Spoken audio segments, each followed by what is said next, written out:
In a city where the streets run straight for miles, the houses are large and beautifully decorated, and crime is so rare that people don't even bother to put doors on their houses. In 1691, a Portuguese captain described Great Benin City as larger than Lisbon, wealthy and industrious, so well governed that theft is unknown. This remarkable city was the capital of the Kingdom of Benin, home of the Edo people. This Benin is not the modern Republic of Benin, formerly Dahomey, but the ancient Benin Kingdom located in present-day Edo State in Nigeria. So, who are the Edo people, and how did they build one of the West Africa's most advanced civilizations? Let's explore their origin, their kingdom's rise, their encounters with neighbors and Europeans, and the living culture they maintain to this day.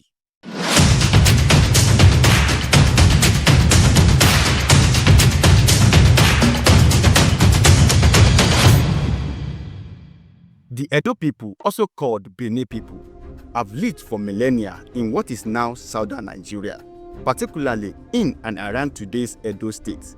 They are considered largely aboriginal to this region, meaning their ancestors did not recently migrate from elsewhere. Archaeology shows that by around 500 AD, people in the Benin region were farming and using iron tools, and by about 1000 AD, a settlement has grown where Benin City now stands. This early city, initially called Igodomigodo, was protected by thick forests and had rich natural resources: fish, animals to hunt, plants for medicine, and ivory and wood for crafts. It was ruled by a line of kings known as the Ogisos, meaning kings of the sky, who established many of the social and cultural traditions the Edo still follow. In other words, the Edo people developed an organized society on their own land many centuries ago. According to Edo legends, Igodomigodo's Ogiso dynasty eventually faced a crisis. Around the 13th century, the last Ogiso, Owodo, was deposed after a troubled reign.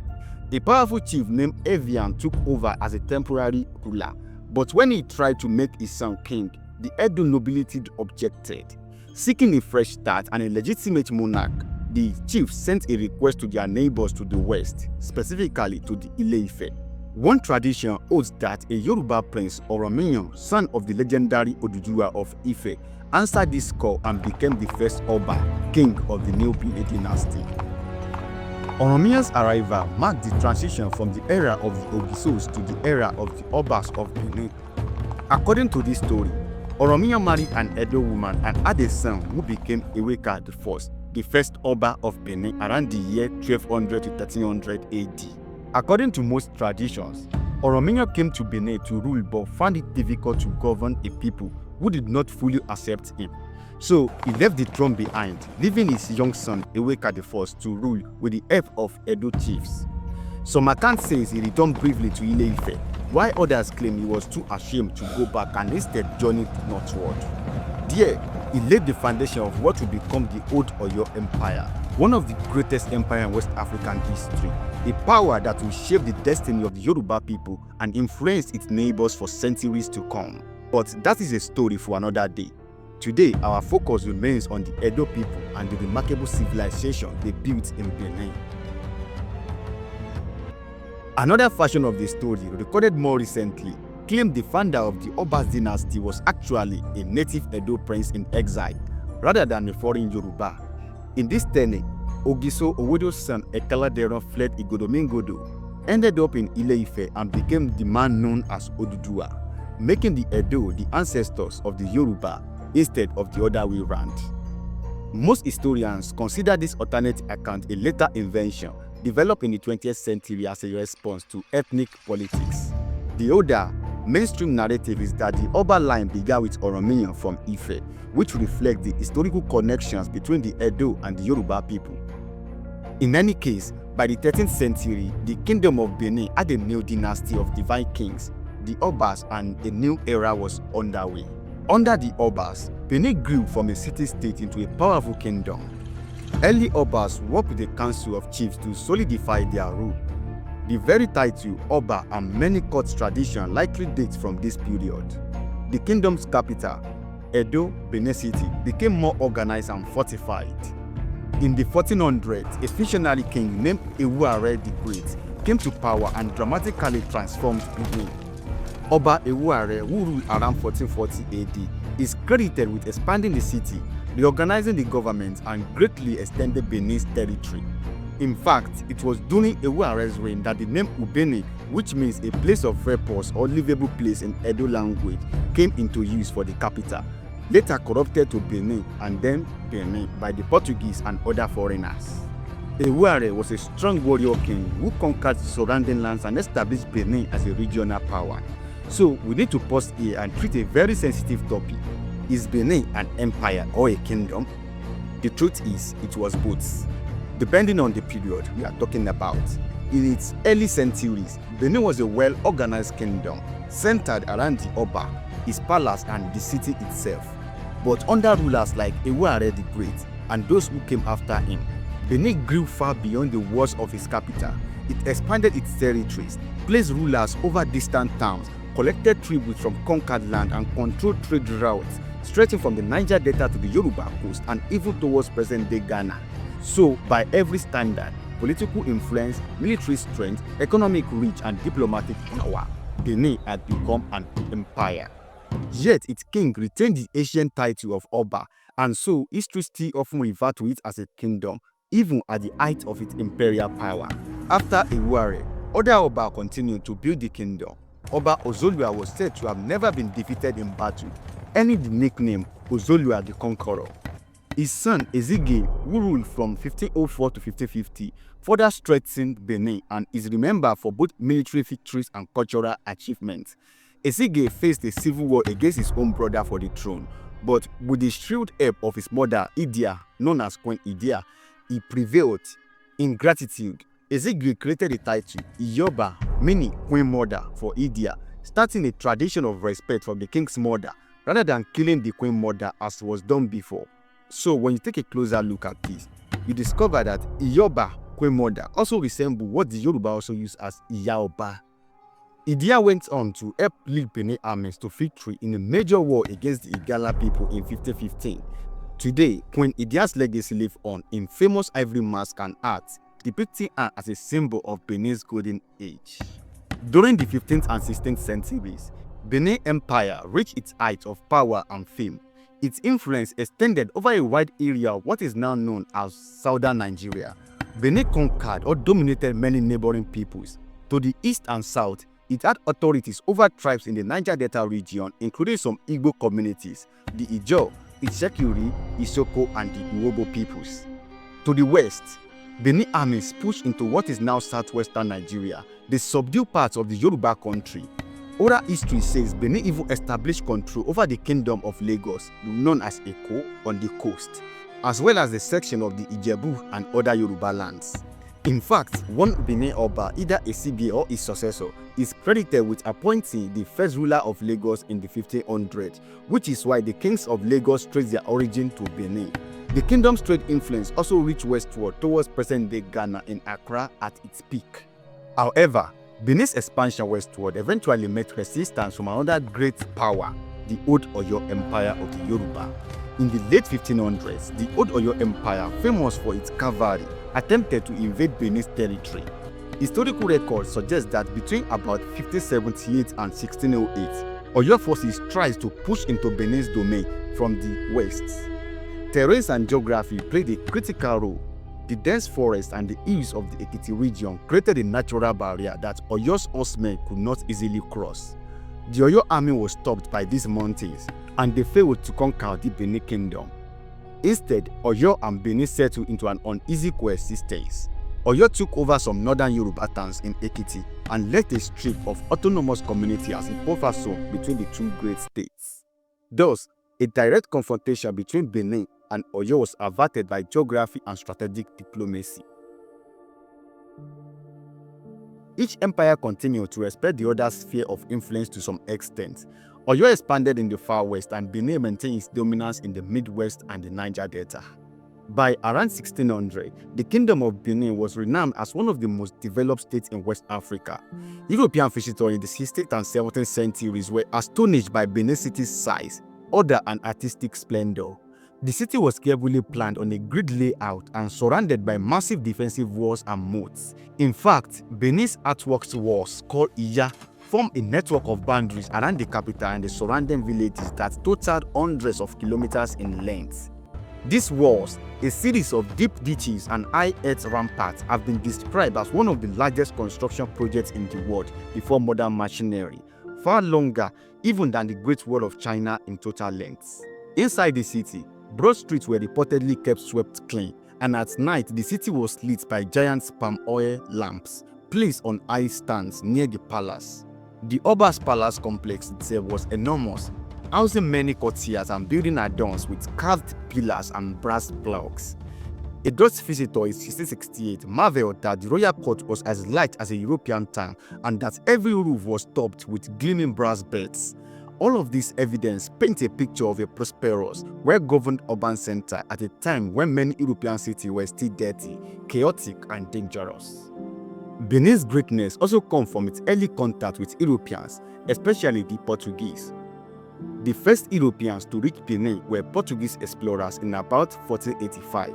When they arrived, they found a thriving kingdom and a sophisticated people. The Oba at the time, perhaps Oba Ewuare or his successor, welcomed trade with these newcomers. A strong mercantile relationship developed. The Edo people traded ivory, pepper and palm oil, and later slaves, in exchange for European goods like brass, cloths, and guns. The Portuguese were especially interested in a type of hot pepper from Benin called grains of paradise, and in ivory tusk, while the Oba valued brass manillas, bronze bracelets like currency, and firearms. European brass, in fact, became the raw materials for many of the famous Benin Bronzes, the metal plugs and sculptures. Brass rings from Europe were melted down by Edo artisans to cast artworks. Diplomatically, the relationship was quite balanced in the early years. In the early 16th century, Oba Ewuare established a formal diplomatic relations with Portugal. He sent an ambassador to Lisbon, and the King of Portugal in turn sent Christian missionaries to Benin City. It is recorded that some people in Benin City learned to speak a Portuguese-based pidgin language, and a few even converted to Christianity, including reportedly one of Ewuare's sons. Oba Ewuare himself remained loyal to the traditional Edo religion, but he was notably open-minded. He allowed the missionaries to preach and build a church, and he even learned to speak Portuguese, becoming one of the first West African kings documented to speak a European language. The Oba skillfully used the Portuguese connections to his advantage. He obtained horses and firearms from the Portuguese, though initially there were restrictions. A papal ban prevented sales of guns for a time. Still, Benin army were able to acquire some European weaponry and military know-how. For example, Benin enlisted a few Portuguese soldiers as mercenaries in local wars. One record from 1516 notes that Ewuare defeated the Igala without relying on Portuguese arms, but by the early 1600s, European cannons were occasionally used by Benin forces to smash the gates of enemy towns. The cultural exchange with Portugal left lasting marks. The Benin Bronzes from the 16th century actually depict Portuguese men with flowing shirts, hats, and even muskets, showing how the Edo artists were observing these foreigners and commemorating the connection. Some Benin oral history says that the Oba at the time sent gifts of leopard skins and other goods to the King of Portugal, while receiving regalia and luxury items in return. It was a mutually beneficial relationship for many decades. Benin remained independent and in full control of its trade, while the Portuguese gained a reliable African partner from whom they got valuable products. Benin also dealt with other Europeans. The English made their first visit in 1553, and by the 17th century, the Dutch were also trading in the region. European visitors spread awful tales of Great Benin back home. A Dutch writer, Alfred Dapper, in 1668, published an illustration and description of Benin City as a grand city of long straight streets and an immense royal palace decorated with shiny brass clocks. Another Dutch visitor in 1699, David van Yendae, noted that the Edo people were polite and strict in commerce. They expected fair dealings and had no tolerance for rudeness or cheating in trade. All these accounts shows that Benin was not isolated. It was an integral part of the emerging early modern world, maintaining diplomatic networks and trade with Europe on its own terms. Unlike many other African societies, Benin limited the slave trade, initially focusing on other exports like pepper and cloths. The Kingdom of Benin is famous for its spectacular bronze and brass artworks. The The plaques and sculptures, often called the Benin Bronzes, but beyond these bronzes, there was a highly organized social and political system centered on the Oba. The Oba, king of Benin, was more than just a political ruler. He was regarded with semi-divine status and was the spiritual head of the people. The Edo people believed that the Oba was ordained by God and by their ancestors. He performed important rituals to ensure the fertility of the land and the well-being of the kingdom. Subjects approached the king with deep reverence, often prostrating themselves and observing strict court etiquettes. One British visitor in the 1890s noted that the Oba was all-powerful, but also constrained by fetish customs, meaning he had to follow complex tradition and could not act arbitrarily.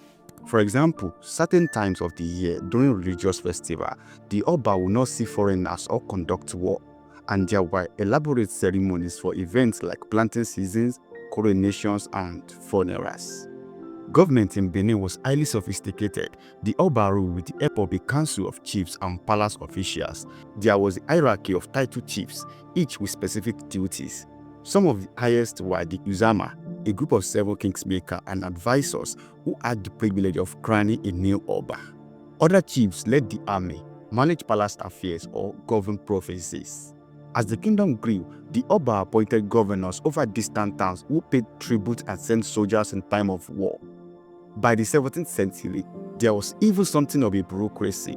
Officials kept court records, often in art and oral literature, and managed taxation, collecting tribute of cowries, clothes, or farm produce. The kingdom's laws were based on customs and were enforced by the Oba's authority.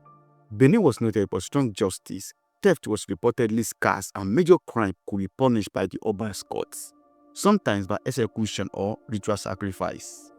In one account, European visitors saw piles of human remains near the road and assumed these were gruesome human sacrifices, but it was later explained that this was the place where the corpses of executed criminals were discarded, essentially a royal execution ground. While human sacrifice did occur in Benin, especially during royal funerals or major rites to honor ancestors, these acts were tied to religious beliefs and the judicial system of the time, not mere wanton cruelty. The Oba's spiritual role often required occasional sacrifice to secure prosperity for the kingdom, a practice that horrified Europeans but was part of Edo tradition. One remarkable aspect of Benin society was the system of specialized guides under royal patronage. The kingdom nurtured talented artisans, bronze casters, ivory carvers, woodworkers, bead makers, leather workers, and more, organized into guides that worked exclusively for the Oba. The most famous is the Igodomigodo, the guide of bronze caster. According to oral tradition, centuries ago, a skilled brass caster from Ife taught the Edo the art of the lost wax casting, and the Oba established the guide to practice this craft for the courts. In fact, there were up to 50 guides operating within the palace complex, each responsible for a different craft or service. They included guides of sculptors, weavers, drummers, hunters, and even astrologers. These guides were tightly controlled. Members inherited their professions from their fathers and could not practice freely for the public without the Oba's permission. In return, they enjoyed the Oba's protection and patronage. This system ensured that the highest quality art and workmanship were devoted to the courts. It is thanks to these guys that we have the extraordinary art of Benin, the bronze plaque that recorded the kingdom's history and victories. The carved elephant tusk, telling stories of the Obas, the exquisitely beaded coral regalia of the royal family, and the sturdy wall and moats engineered around the city, all were product of a well-organized society that valued skill, symbolism, and a connection between art and authority. The Oba court was the center of cultural life. Court ceremonies were frequent and grand. One annual festival called Ewuare, the Royal Thanksgiving Festival, is centuries old and involves the Oba blessing the lands and its people, still celebrated today. The Oba also had unique privileges. For instance, by tradition, he was secluded in his palace and the people were not to see him eating or drinking. Subjects addressed him in praise names rather than directly. When an Oba died, the funeral would last months and involve both great mourning and the ritual sacrifice of slaves or captives to serve the kings in the afterlife. a practice common in many ancient kingdoms. The new Oba coronation was another elaborate affair, requiring visit to sacred sites and the blessing of the Uzama chiefs. All these customs reinforced the sacred aura of kingship. So, the Oba system of Benin was a complex blend of absolute monarchy, tempered by tradition, supported by powerful chiefs and experts, and legitimated by the religion and arts. It produced a stable society that lasted in recognizable form for over 600 years. Even when individual Obas were weak or there were struggles, for example, there was a civil war in the late 1600s that briefly split the kingdom, the institution of the monarchy endured. By the 19th century, visitors noted that while the Obas still reigned, some powerful noblemen, the palace chiefs, had gained increased influence over military and economic matters. The system slowly adapted, but it was the coming of Europeans with colonial aims that finally upended these ancient orders. The Kingdom of Benin was more than a seat of power. It was a world carefully built over centuries, a civilization that blended politics, spirituality, art, and order into something far ahead of its time. Its streets and palaces told stories of ambition and vision. Its guides and rituals spoke of disciplines and belief. And its kings stood at the center of it all, guiding their people through centuries of change. But even the strongest kingdom must face the winds of history. Beyond Benin's war, European ambition were rising. Colonial powers were drawing their maps, and their gaze would soon fall on this proud city. What happened next will change Benin forever, from its bloody encounter with Britain to the exile of its king and the theft of its treasure. Join me next Saturday as we dive into the dramatic fall of the Kingdom of Benin, the British invasion of 1897, the looting of Benin Bronzes, and how the Edo people's spirit survived even the might of an empire. Share your thoughts in the comments. I would love to hear what surprised you most about the story of Benin so far. Before you go, don't forget to like this video, subscribe, and turn on notifications so you don't miss part 2. And if you learned something new today, share your thoughts in the comments. I would love to hear what surprised you most about the history of Benin so far. Thank you.